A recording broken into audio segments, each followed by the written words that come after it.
You nervous that she's going to snow your audience? I don't think so. I got more faith in your audience than you do. No, I'm not saying that. You know what's in the air. You know what's in the air. You know what's in the air. You know what's in the air. It's possibility. It's possibility. It's possibility. It's possibility. All right, so Ryan Grimm and Sam Seder had a conversation after there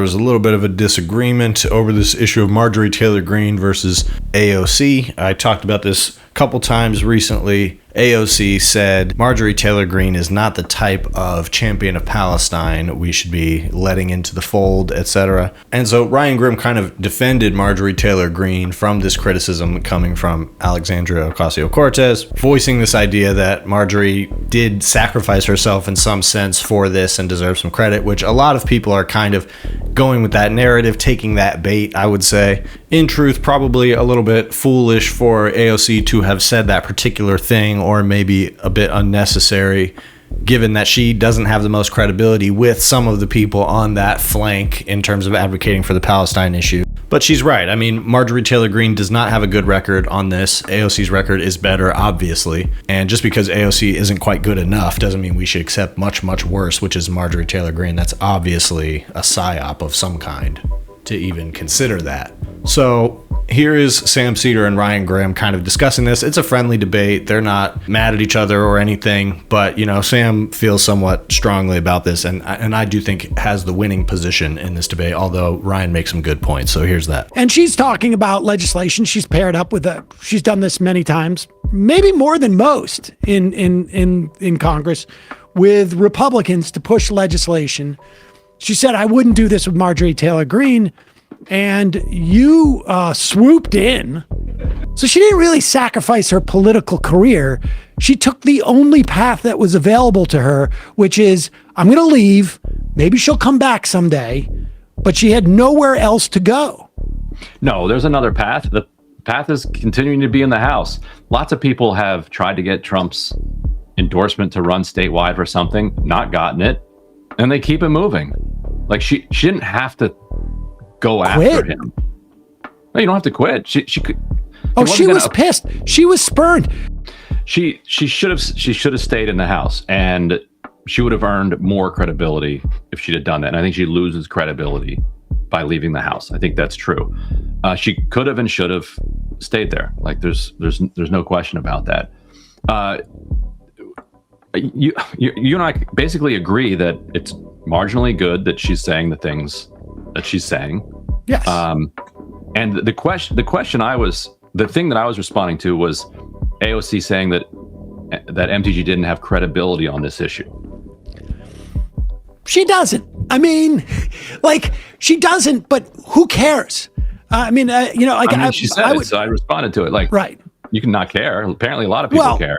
Days later, we're still talking about it. Yes. But I care more about the idea that she somehow sacrificed and that she the other part that frustrated me in those comments was she said when there are issues where there's bipartisan establishment support for something, then in those cases, and she said, for instance, banning stock trading. In those instances, I think it's appropriate to work with people we disagree with on other issues.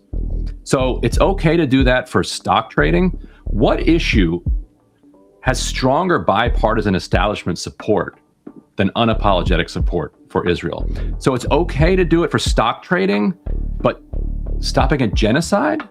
Well, you can't go there? Well, wait a second. What is Marjorie Taylor what are they going to do together? She's out of Congress. She left Congress. She might as well be, she's just some gadfly.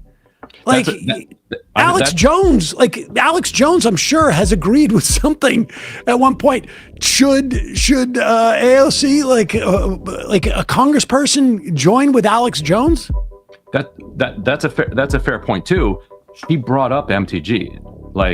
Why?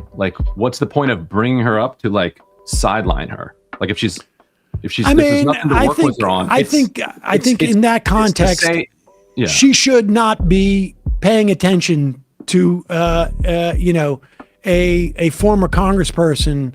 But I imagine that's probably driven by her personal animosity. Right. And, which again, Yeah, so I get. Ryan Grimm does in fact get thoroughly demolished here, completely destroyed.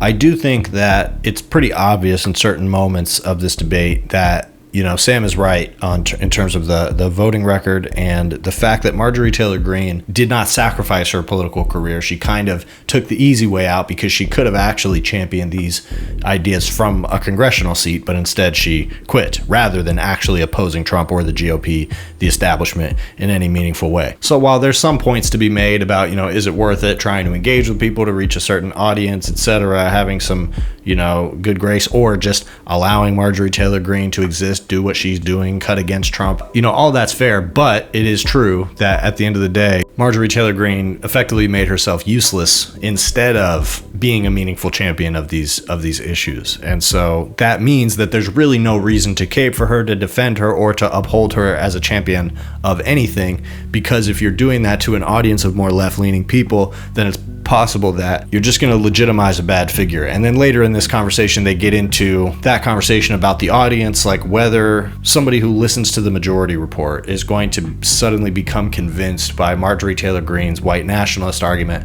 because she did an appearance on the show, which is essentially what Sam is saying he wouldn't do. He's saying, I would go on Marjorie Taylor Greene's show or Tucker Carlson's show to talk to his audience, but trying to bring them onto my show to talk to my audience is really only helping them and isn't serving some greater cause. But before we get to that, I do think that Ryan Grimm makes a decent point that AOC probably didn't need to say that, and maybe was operating from a position of, like, you know, scoring those points. Like, it's an easy shot to take at Marjorie Taylor Greene. And again, she's right. And many people in her audience, I believe that audience that she spoke to, responded very well when she said that. And so, you know, I think that that was the instinct there, but it did backfire at least a little bit. Whether it's like completely this type of AstroTurf psyop, I think that there's genuinely people out there who are frustrated enough with AOC. And then you've seen this kind of backwards logic from some people that, well, Marjorie Taylor Greene comes from a background where she wouldn't know any better, whereas AOC should be more perfect on these issues because she's like an advocate. It's really just, it doesn't make any sense.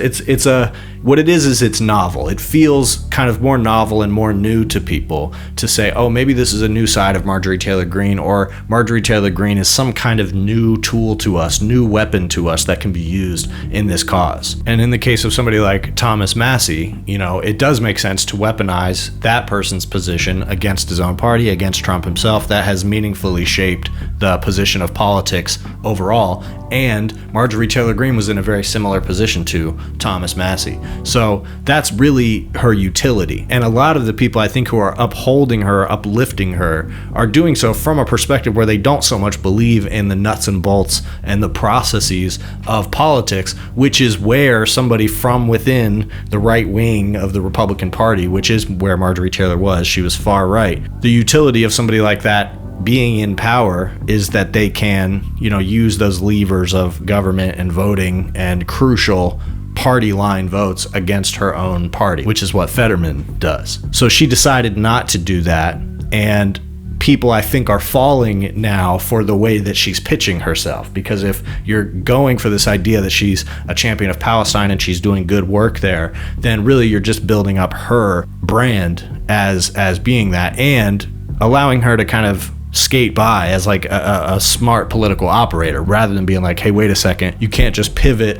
on that issue that you know is popular right now, leave power where you could have made a meaningful difference, and then expect to gain credibility from that. But I also, you know, think it's fair that AOC maybe shouldn't have gone for that, just because she doesn't quite have the credibility of the base enough to take shots like that and have it go over completely smoothly. She easily could, and within the next couple years that could change. Her decision to say to DSA that she's going to completely support cutting off aid to Israel, including defensive spending, really reaffirmed that strongly. That shows that she intends to get more firm about that issue going forward. It's definitely valid to acknowledge that she's been wishy-washy on it, but that's not the same as being an actual fascist who's willing to appropriate left-wing concerns in order to build their fascist project. That's actually just exactly what fascists do every single time. So on that note, let's talk about this other aspect of it, which is like talking to people like Marjorie Taylor Greene, mixing those audiences, and what is the cost and benefit analysis there.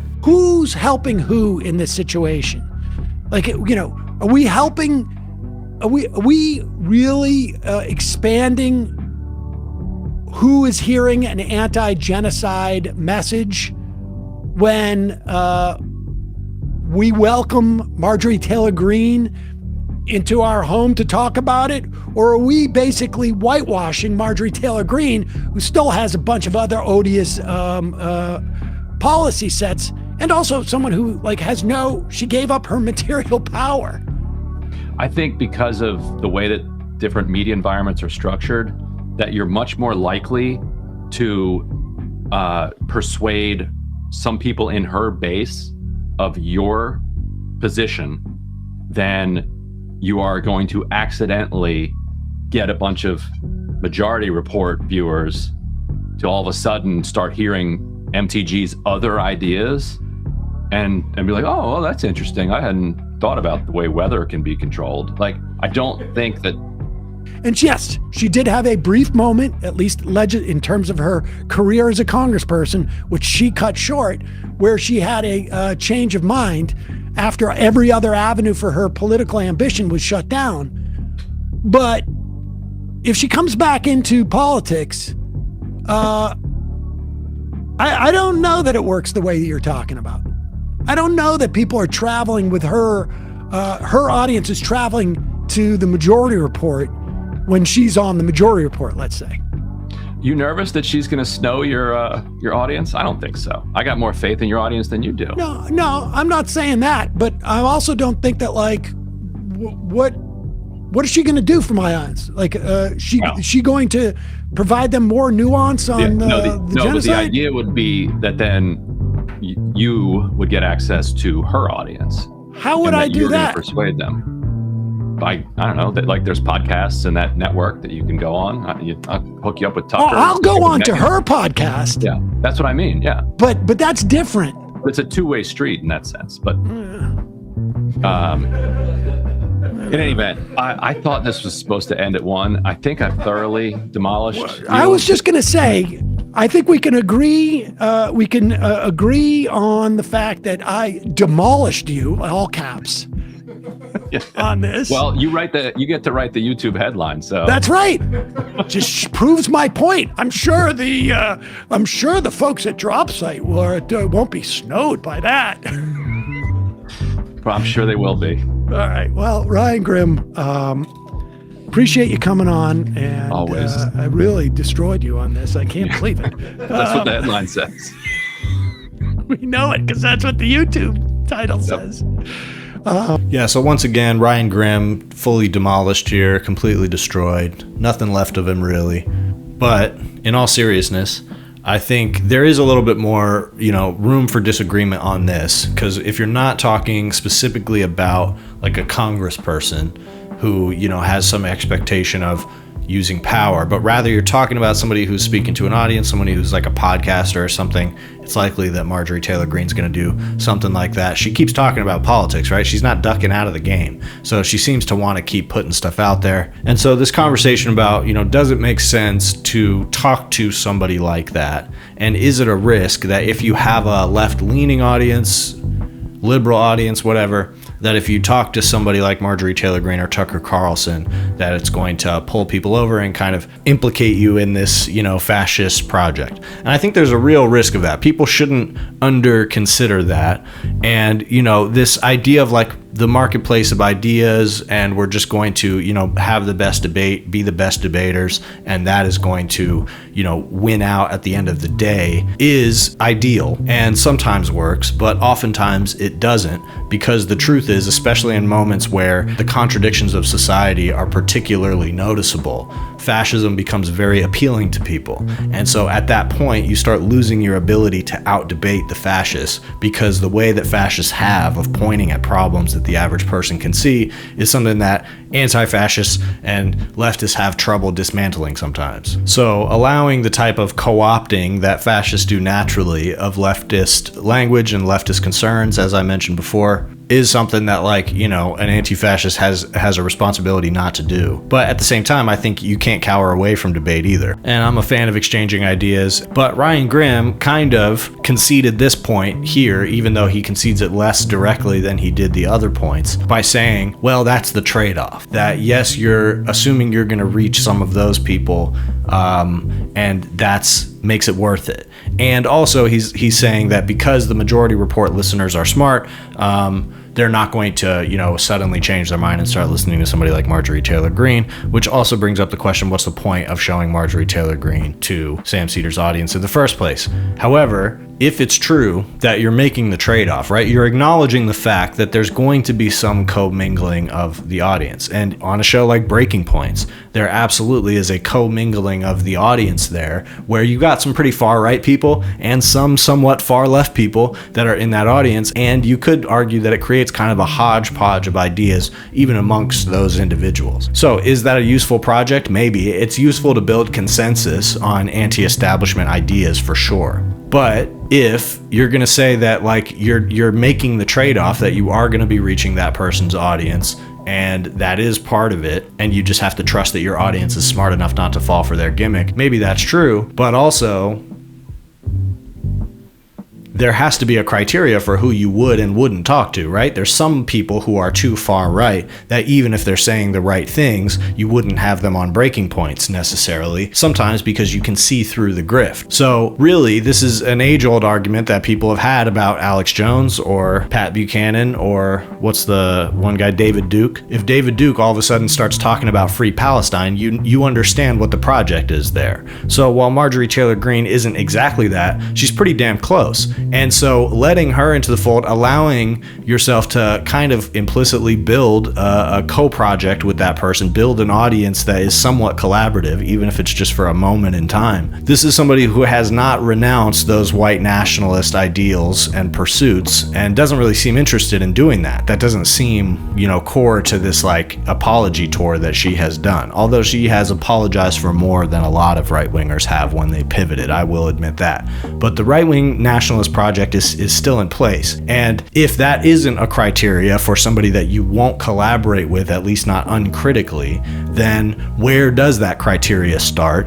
And wherever really you draw that line, you could argue that Marjorie Taylor Greene crosses it, right? Like a Klansman, well, she's said stuff pretty close there. Open anti-Semite, definitely. Hasn't really denounced that in any way. She's kind of dodged the space lasers thing, said that's not really what I said. But, you know, she hasn't showed contrition for any of these things. As they pointed out, she never showed contrition for how she acted towards AOC, so it makes sense that AOC doesn't like her. And, you know, if her project is to undermine right-wingers and the legitimacy of the Trump experiment and the Trump presidency, that's great. Acting like she is a champion of Palestine or showing her to people legitimate, there are already people who are believing that and buying into it. So at this point, continuing to prop her up that way and legitimize her that way is doing meaningful harm, because these people are going to come to the table with their ideology at some point, and that is not our ideology or the ideology of most Americans.